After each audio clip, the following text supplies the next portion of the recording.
Hi. Hi. Margie. Hi, Kris. And we've got who here? This is Lily. Lily. This is Hi, Lily. Lily. She's a pit mix. Pit mix. She came from Brother Wolf Animal Shelter, and it's more than a shelter. It's a pretty amazing place. I've had her about 2.5 years. Oh my goodness. Yeah. So what's Lily's story? Well, I don't know a lot about her story. I do know some things. I guess the people who had her, oh, she's going to leave. The people who had her had to turn her back in because they couldn't keep her anymore. And so I found her after about 4 days. She had been there. And just fell in love with her when I saw her, and she was a mess. She was so nervous and scared, and she was trembling. Are you scared now, Lily? Do you want to come sit with us? Yeah. Maybe just even talking about her beginnings, that she's resonating Well, with that. and this is new for her too, to be Sure. here and doing the video here. So she's kind of, I'm going to check all this out. So she's aware. She's aware. Yeah. So tell me about you. Well, my name is Margie Allison, and I am a therapist here in Asheville in private practice. I'm a clinical social worker and a clinical addiction specialist.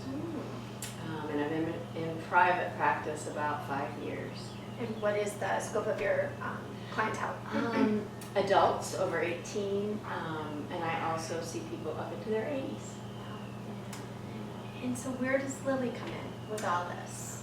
Well, I guess it's probably like 3 years ago. I hadn't had an animal for a while, and I hadn't had a dog for a while, and I started missing that connection and that bond in my life. And so I started looking at the shelters and the Humane Society for a dog. And one day I had been a couple times to Brother Wolf, and I just couldn't find the right fit. And my older son said, well, you want me to come with you? And I said, sure. And so he came along, and we're walking around the back where there's lots of dogs, lots of noise, and she was in this crate just trembling. Her eyes were really big. You could tell she was so anxious. And she reminded us of my son's dog that was no longer alive. And it caught our attention immediately, and she looked just so much like him. The son who was with you. Yeah. So we just thought, oh my God, this is the one, because I loved his dog too, and he adored his dog. And so anyway, we took her out and walked her around, and I just was very aware of how scared she was and anxious, and I thought, I don't know what she's going to turn into when I take her home. But I did. And I got her and brought her home. Was she okay? She was very nervous. She went to the bathroom like once a day for 4 days, and just so nervous.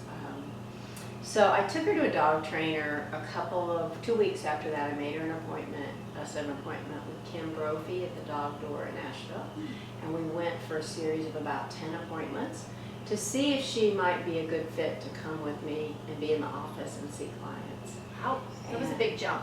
It was. That's really one of the things I was looking for, was a dog that could do that. And I really liked her so much, but I thought, I don't know, with all her anxiety, if she's going to be okay for that. So I wanted to be like someone who knew dogs. And Kim is an animal behaviorist and really well trained in everything dog. And so she eventually, mostly she trained me.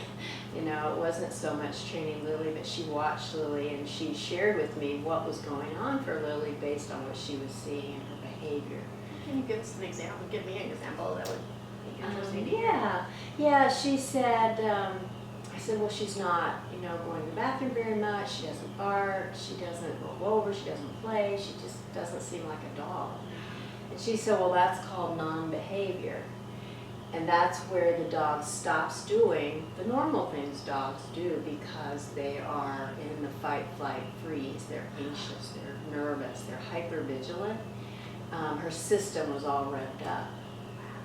And that's, at that time, when she started telling me some of these things, that like, your dog has had trauma, and this is what I'm seeing that leads me to believe that.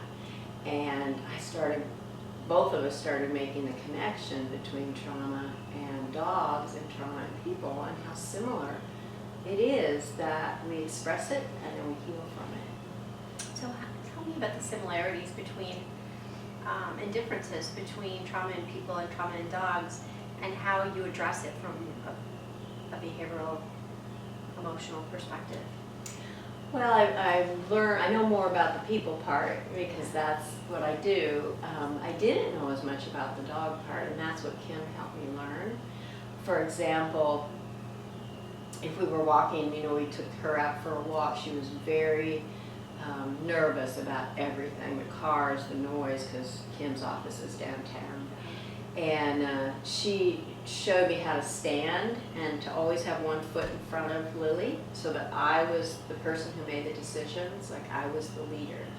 And Lily could look to me like, should I be worried about this or not? Because what I was doing, I didn't know. I was just letting her walk ahead of me. And so she thought, I'm on, I have to make all these decisions, which caused her to be very anxious and nervous. And so when I started doing that, I noticed she relaxed. And she started to learn, like, you're going to take care of this for me. So I guess. And in families, a lot of times where there's trauma, there's like ACOA, like adult child of an alcoholic, where they've had to be the parent. So it's interesting. I think that could be, I hadn't thought about that, but exactly, yes. We take on these roles,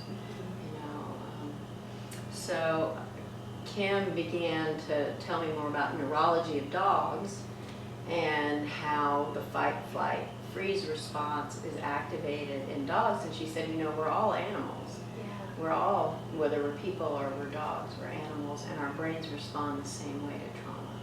Interesting. Yeah. That it gets parts of the brain start to become overactivated and other parts become underactivated that maybe respond to play and things of relaxation. I don't know. Yeah, and so she said basically, so Lily just shut down, that there was, and more than likely she had trauma as before she came to me. And she said all dogs do have a considerable amount of trauma that we don't even think of as trauma. Even dogs in like. It's even, she said, many times, like for example, a puppy is taken away too early from its parents or mom and then put in a totally different situation. Or maybe a country dog that lives in the country is adopted by people in the city, or vice versa. And there's a lot of dogs experience a lot of trauma that we don't even think of as trauma. And then a dog maybe like Lily, it would be, exponential, I would imagine. In that she not only, we don't know what she experienced before the shelter, but the shelter in itself is going to be, even though it's the most humane shelter at Brother Wolf. For her, it was, I have a feeling she was raised in a home and didn't get out very much. She didn't get much socialization. And I think she had a rubbed off spot on her neck. And Kim thought that she probably had a shock collar. Okay. So they shocked her for who knows what, but maybe for everything. And she didn't get a lot of socialization, so she was just a trembling mess every time I took her outside. Anyway, she's taught me a lot about trauma and about being, a good leader and helping Lily heal. That's interesting. I just read something today about dogs and consciousness, and that they actually do feel, they did MRIs with dogs and humans. Have you heard this? I read that. I think I read it. Maybe you could speak to that better than I. What do you remember reading about it? Well, the main thing I remember about this particular article was that that they had to train the certain number of dogs to go in an MRI. Yeah. That's what stood out to me, and it took months and months and months. And eventually the dogs would go up into the MRI and they'd put their heads here and they would just wait. And then they do the MRI for minutes and minutes. They'd have to be still, and then they'd get their treat. And I thought that was pretty amazing. So to be honest, I don't remember what the actual results were. Well, but they're studying this. Definitely, and to go along with that, they have to be really careful in the MRI machine, just because dogs hear at such a higher, they hear a lot more than we do, or how to word it. but they had to put some kind of earplugs or something over their ears because of the noise noise in in the that MRI MRI. machine. Yeah. But the gist of the article was that they feel emotions the way we do. That they could see different parts of their brain light up in the same way that we do, that registers. A certain stimulus. Yeah. So one of the things I wanted to talk about today was the process of healing, and something that I learned from working with Lily to help her move through her anxiety and her fear so that she could be, part of my life and help people who come to see me too by her presence. Is that healing is a process, and it doesn't, it's not linear. So I see a lot of clients who have what's called developmental trauma. So it's trauma in childhood, and it's usually from a dysfunctional family. They may have alcoholism or mental illness, their parents, but it's day in, day out over time, and they call that developmental trauma. And they might also have had some sexual abuse or neglect or physical abuse along the way. And so for people like that, and people with other kinds of trauma, it's a process. And you start in the beginning by just getting your skills and becoming safe, learning how to be safe, learning your skills, like how to regulate your emotions, how to, maybe have a safe housing, be in a place where you have enough food, all your basics are covered before you launch into the next step of healing. It's like Maslow. It kind of is. You have to have those basic needs, I think, kind of met before you start doing the long-term work of healing from childhood trauma. And I liken that to Lily. I had to go to a trainer. I had to get some skills. I didn't know these things. And I had to make sure that I was doing the right things to keep her safe out in public when I took her places. So I had to learn my skills. I had to learn things to help her be stable before we could do, more work. So that's the first stage, and safety, they call it. I believe Judith Herman, and it could be someone else, but is the first person who started talking about a process for healing trauma. So there's safety. Middle part of it is mourning, where you kind of go through the actual grieving, mourning, you're making all the connections. One of my clients called it the slog. So you put on your boots and you go through the slog part. And this is what people do, or what Lily does, or people, both? but I noticed I did that kind of with Lily. Like, I had to deal with some of the bigger issues she had. For example, she's leash reactive, so she will lunge out at other dogs very aggressively when she's on a leash. She's fearful. Yeah, and maybe protecting me a little, but that's what she's learned to do. And so before I could really begin to deal with that, we had to get a relationship. She had to start trusting me. I had to learn some skills about dogs. And very similar to with a client, they have to trust me somewhat. And we have to get to know each other, and they have to feel safe in my office that, okay, it's okay for me to begin to tell you these things and feel some of these things that I've been feeling. And any kind of change causes grief, even good change. Yeah, even good change, And then the third stage is reconnection, reintegration. It's where we begin to reconnect with kind of a new version of ourselves, but we also reconnect with the world in a different way because we have healed a lot of what has plagued us up to that point. Yeah, so that's the fun stuff, is when you can come through it.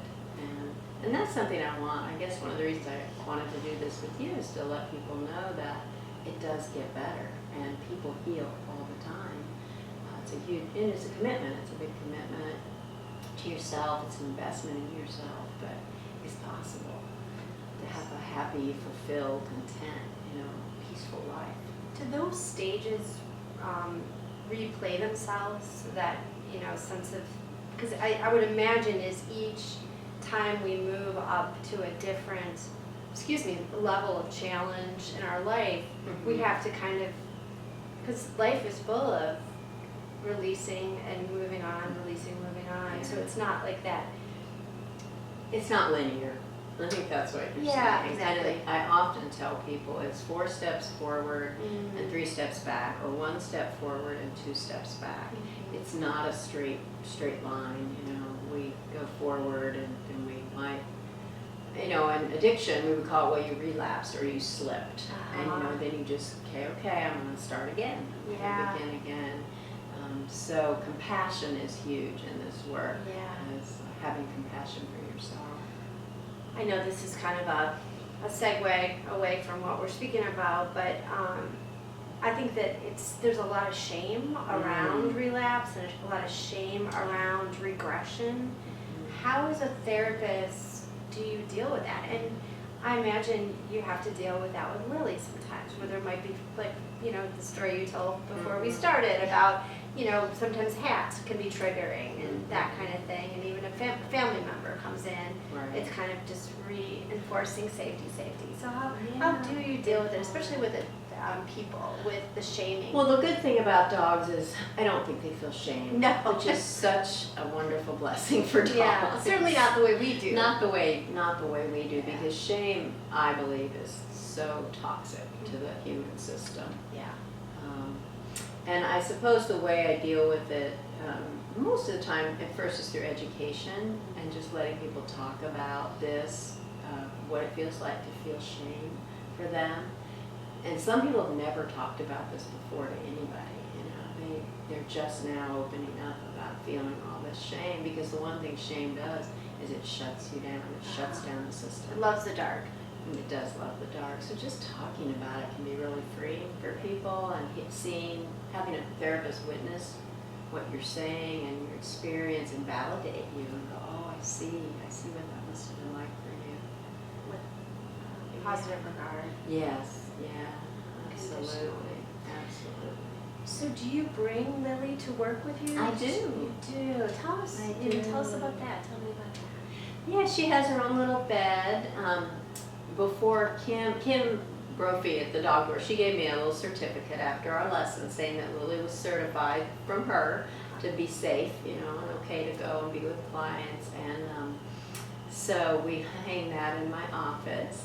But the thing she did is she came with me to my office and she said, okay, let's set this up so Lily can be successful.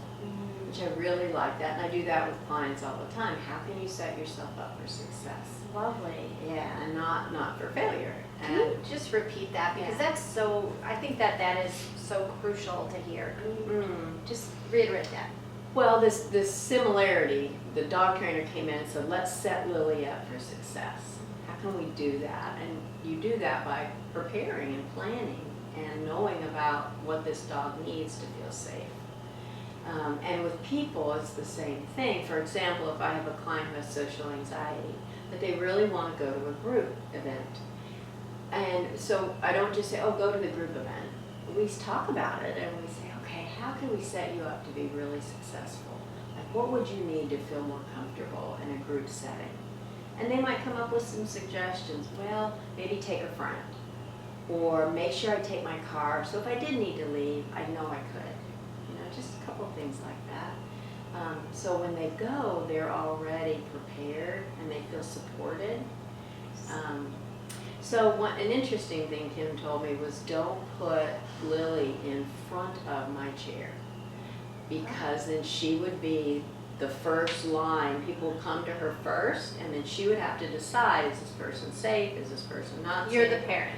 Yes, I would be kind of letting her call the shots, and she said, don't do that. So she set her up behind my chair so that she would be, and I can work with her, trained her to stay in the bed, her little bed, until the person came in, sat down, and then I asked them if they were comfortable with dogs, and they said yes. Then I gave her the command to let her go.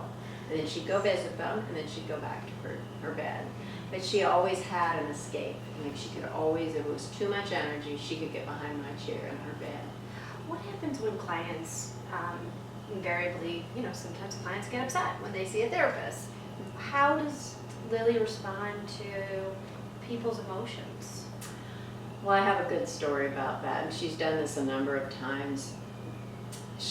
There was a person who was having all sorts of emotions. Things were coming up for her, and there was a lot of crying and tears and some raised voices. And as she was finishing, we were kind of getting closer to the end of the session, kind of wrapping things up. Lily walked over to her and got right in front of her, and she stretched and she shook, and then she burped and she had a little gas. It was like she was just releasing for this person. Wow, and maybe she was modeling. Maybe she was modeling. This is what you can do. Yeah. Hilarious. That was pretty cool. Did you both laugh? We did. And I explained to this person, like, this is how dogs release trauma. They shake. They shake it off. They roll. Horses do it. Dogs do it. All animals do it. And we don't. Typically, we hold it in a lot of times, But it's that shaking that is really good for us to just. That Taylor Swift song. Oh, Shake it off. That's what it's called. I haven't listened to old Taylor in a while. She's got a song about it. Yeah, well, it's based on science, and there's a really good book, The Body Keeps the Score by Besser van der Kolk, which is a wonderful book on trauma, and then Waking the Tiger by Peter Levine, which is also just how we as mammals release our trauma and deal with trauma, and why it's such a problem for people, because we tend to hold it in. Zebras don't get ulcers. I think No, that's right. another. Right. Yeah. They do not. So I don't know, it's just so fascinating how the brain and stress response affects us daily. And animals. Oh, and mimic animals. Yes. the way, Yeah. what we experience. And it sounds like in your office, you both are learning from each other. We really are. And she'll be in my office if somebody's having a lot going on, and she'll go, she'll sigh, or she'll get up and shake, and that reminds me, I need to, and I'll talk to the client, so I teach them right then and there about trauma. We have a little lesson on trauma and how the body can release that. And you, probably a And reminder me for you to it's a breathe. total reminder. Because I think when you're hearing people's stories, there's, empathy, Right. and, we all have our own histories.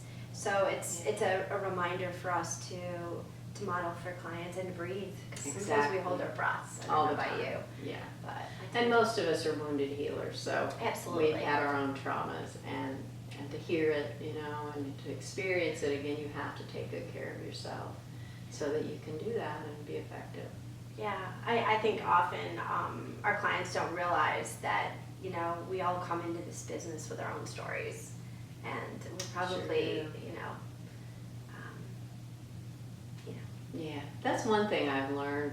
I've learned many things being a therapist, but that is one thing I've learned being both a client, because I've been in therapy since I was 16, on and off. Mostly on, probably for 20 years, and then a few years off. But I've been on both sides. I've been in both sides of the chair, and I always thought my therapists were goddesses and gods, and that they had it all together. And now I know that's not true. Yeah. That's not. They're just human, just like us. Absolutely. I went out to dinner the night before last with a friend of mine, and my dog just passed, and a client brought something up, and it triggered my own grief over my dog, and I was telling my friend that I got teary-eyed in the session with my client, and she was, so sympathetic, and I said that was the first time that, I felt like self-disclosure wasn't about the client, it was really me-centered, and I felt awkward that it was me-centered. And my friend said, I love it when my therapist gives me pearls from her life, just little pieces of her life. So that made me feel a little better about, losing it in the office. Well, it makes us human.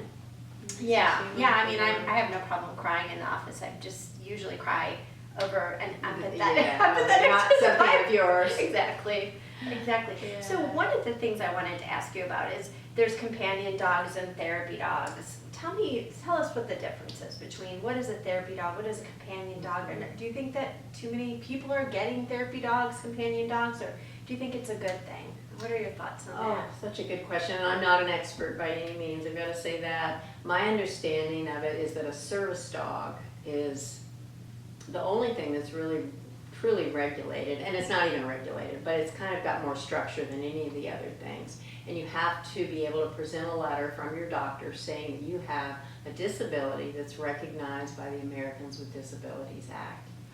And your dog has to be able to perform, I think, 2 jobs for you, 2 services for you that you need help with. Like maybe it balances you. You know, maybe you have a balance issue and you can put your hand on your dog if you have a large dog and it will balance you. So, A balance issue. yeah, you have two things the dog can do for you. So that's a service dog. And they usually have a vest that says service dog. If you're blind, maybe. Yeah, that's totally a service dog. Right, right. Those dogs, you know, are pretty much granted access anywhere. And when I was working with the trainer with Lily, we realized that Lily wouldn't be well suited to be that kind of a dog because of her anxiety and her trauma. She's not going to do well in a rest home or a hospital or where there's a lot of noise and a lot of people. It would be too overwhelming for her. And that's not what I wanted. I just wanted her to be able to come to work with me and be with clients, which she does fine, and that's good for her. So that was another little another little thing about like don't push her beyond what she's capable of doing. You know, even though maybe I would like to say, oh, I have a service dog, but it wasn't the best in her best interest, so I had to back off of that.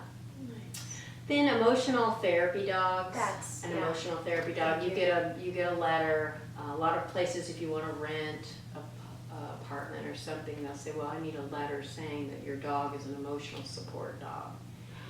And you can get those from doctors, or your therapist can write that. Or nurse practitioner. Or a nurse practitioner, right? A few. Yeah, I have to.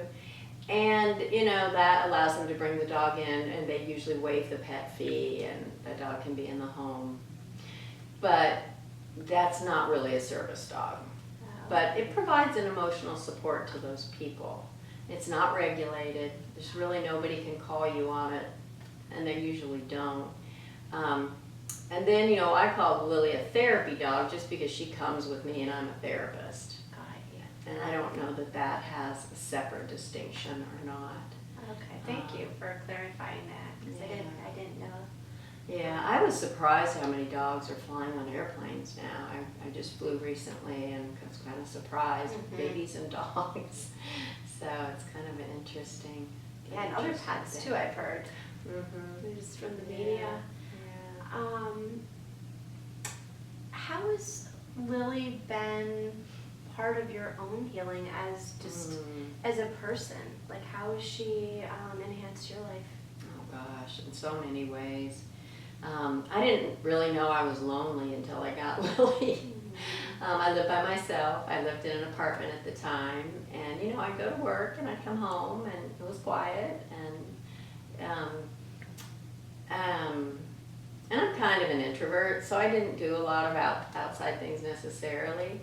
And when I got her, and whenever I come home, I think maybe she was trained to do this as with her other family, but when I walk in the door, she's so excited she can barely stand it. She runs, she grabs a toy, and then she zooms around the house, and then she wants to go out and let me throw the toy. And we do that for about 5 or 10 minutes, and she just is so excited. And it's just so great. I mean, walk in and have this little being go, oh my gosh, I'm so happy to see you. I love you so much. So that was really sweet. And so she's my companion. Your buddy. Yeah, she's my buddy.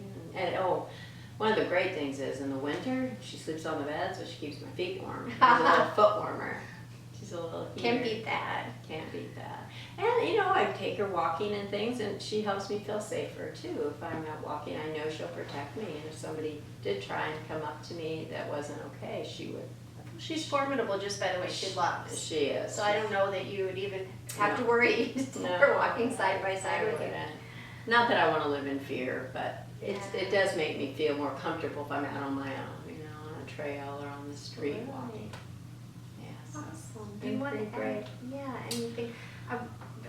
Maybe we had talked at one point, and that was kind of what brought us together to talk about Lily was If you were gonna write a book, what would it be about? Well, I thought about writing a book about Lily's, not just Lily's journey with trauma, but the similarities between dog trauma and healing, and human trauma and healing. Because there are differences, but there are also a lot of similarities. And I suppose a key part would be the process, that it's a process that you go through healing. I mean, all of life is a process. You know, if I want to learn, for example, I'm learning Spanish right now. It is a process, and it's taking me a while. You know, it takes time. It doesn't just happen. I can't just learn it in a month or two, or learning an instrument. You know, it's a process. It takes time. So to let people know that, number one, they can do it. People who've had a lot of like childhood trauma or sexual trauma, sexual abuse, that they can do this, and they can reclaim themselves and be who they really were meant to be, you know, before the trauma happened. But, and that there's a process, and then it's possible. And then I just think it's a cool story with Lily, and how we found each other, and people will come who know me and have seen her in the beginning and see her now will tell me that she's a different dog. It's like she's so cool and so changed and calm. So I can't believe she's the same dog. She's a successful story of how trauma can be healed. Yeah. And one of the things Kim Brophy told me is that there are good, I'm sure millions of dogs, you know, over years in the United States that are put down, euthanized, because they can't heal from their trauma. The people don't know how to do that. Or maybe the trauma is so severe that they're limited. And so just helping people realize healing is possible for dogs and for people. But it's not always easy. No, it's not. It's a process. It's not usually easy at all, and it is a process, but there's so many little joys interspersed in the process. You know? Enjoying each step. Yeah. Each small step. Each small step, you know. Awesome. Well, thank you. Thank you, Kris. I really appreciate you having me here today. Thank you for being here.